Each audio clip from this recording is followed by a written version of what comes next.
In this video, I'm gonna give you guys my top stability moves, and this is the stuff that's gonna help you bridge the gap between your warm-up, your flexibility work, and your main lifts of the day. Let's go. It's rare that I get into a training session myself or with a client, and it's not helpful to get the glutes activated. And so I'm gonna give you guys one of my favorite variations on the glute bridge. This is an ISO single leg glute bridge, okay? So there's quite a few things going on, which is one reason I like it. It's firing a ton of stuff up in the body, and in general, it's forcing us to really work on stability, stiffness, and strength in the pelvis, right? Our glutes, my hips, my core, and how all of it works together. So how you do this one is we're gonna get to the ground, just like you would do a normal glute bridge. And the key on this one is I'm gonna get one leg and I'm working against it. And so sometimes this takes a little bit to teach this one, but what I want as I do a normal, right? If I do a normal single leg glute bridge, I'm not really moving in this leg, I'm driving through this hip, but what we're gonna do, I'm gonna give myself some stability, arm on the ground, and then this hand, right, the opposite hand,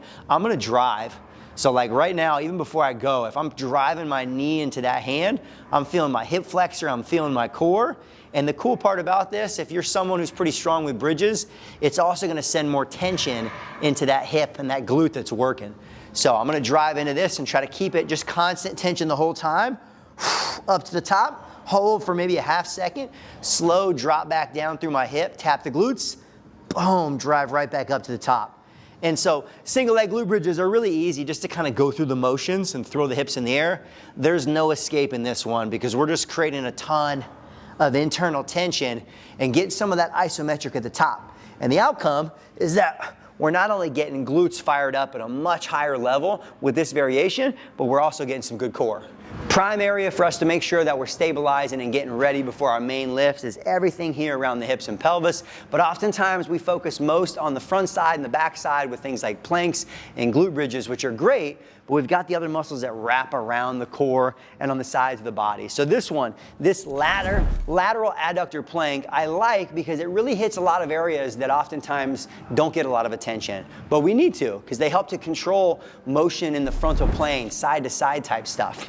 And so you might be familiar with lateral planks, but you might not have done this adductor version where we're really using the inner thigh a lot more. First cue up, I want you to make sure you make a fist, elbows right under the shoulders so we're stable on this side, and then the bottom knee is bent instead of straight. And I like this because with the knee bent, we end up having better leverage to actually use our abductors, these glutes on the bottom side, your glute medius specifically. And so this one's nice because I'm getting some glute medius, I'm getting adductors isometrically, and I'm also getting some obliques, which most people like anyways. But even just popping up, holding this exercise, no movement, 20, 30 seconds per side, ends up being more challenging than you think. And what you can do over time is you can cue pushing harder through that top foot.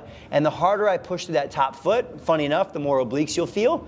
And for a lot of people, it may be tough to progress to, but even getting to a point where we can really just rely upon that inner thigh. All right, because especially when we talk about the hips, the abductors, the adductors, yeah, we can do clamshells, we want to do moving type things, but oftentimes we need those to be able to stabilize the pelvis at the right time, and this move hits it. Big weak area for a lot of people, hips and glutes and how they all connect together, right? So we can do things like single leg glute bridges to strengthen the glutes, but the hips are meant to do a lot of things, right? We've got extension, we also have abduction. That's what this exercise is a big driver of, which just means the ability to control that lateral motion of the hip. And so I'm gonna take you guys through the dirty mermaid. I don't know where this name came from. I actually think one of my clients might have named it this. It's probably got an actual name, like a lateral plank clamshell or something, but I don't like that nearly as much. So dirty mermaid, you guys can steal it from me. But on this one, we are gonna get into kind of what I would call like your introductory lateral plank position, which means elbow stacked under the shoulder, knees are not in line with the body, they're a little in front. This gives you better leverage, it's kind of more natural for the hips. And so this could be a great way to introduce your lateral planks. But we're gonna go much more intense with this one. And what we're actually looking to do is I'm looking to use this knee and this hip to drive into the ground as I spread this leg up. So I'm gonna actually get closed chain work on the bottom, right, on the ground, and what we call open chain on the top. And so you're getting work on both sides. This one's tough. So as I come up, I'm gonna push the hips up off the ground.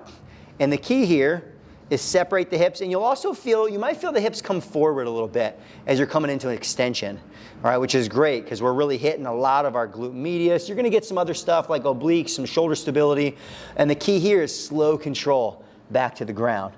Boom, popping up top. I'm telling you, usually like 3-4 reps in, everyone's like, Joe, these are brutal. Slow back down. But over time, you get strong on these. This is a great indication that you got a ton of, especially for your body weight, hip strength and stability. And it's also one that you can add a band to if you wanted to add more resistance to that leg up top. But I'm telling you, if you can knock out 1-2 sets of these babies, you got some strong hips.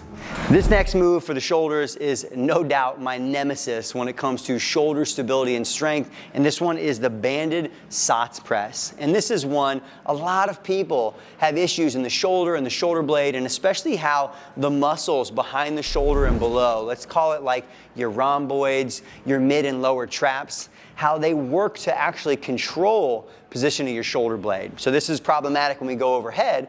And so for me, this is a great one if you're gonna be doing some upper body pushing or pulling and you do have some shoulder issues, pain, mobility, stability issues, this one's a go-to, but it's no joke, all right? We're gonna get some other things here too. So on its own, what we're gonna do is the band, I have it set up pretty low because we're actually gonna combine this with a squat, which is why it's called the sotts press, all right? It's actual like exercise you could do with a barbell. I'm gonna press my hands up overhead, and what's gonna happen is that band is pulling forward. And so I'm gonna try to keep them in line with my body. And so what you'll find is all these muscles of your mid and your upper back are gonna be firing up super, super hard in order to control that position. Another one, if I'm short on time and I'm trying to get the shoulders moving well before doing some vertical pressing, this one is definitely a go-to. So, especially if we're gonna do the full position sotts press, what you got to do is find the right distance, and you can see I've got a TheraBand. This cannot be a heavy band. It's got to be pretty light for most people. And I'm going to drop into a pretty good deep squat position, and I probably have to work back a little bit. And while I'm down here, my goal is I don't want that band to move forward. When I press up overhead, I'm trying to press overhead, hold for a second or two, get that isometric up top, and then coming right back down. And you can't see from that angle, what I'm trying not to do is when I press up overhead, you don't want to get all trappy where your shoulders are up near your ears. I want to press up overhead, but still try to keep those shoulder blades controlled. All right, I'll show you if the squat piece is too much. First off, I like this because you're getting a little 2-for-1 hip mobility while you're here, but if it's too much, you could always go half kneel on this. It's called like a half kneel sotts press. And then you can really just dial in.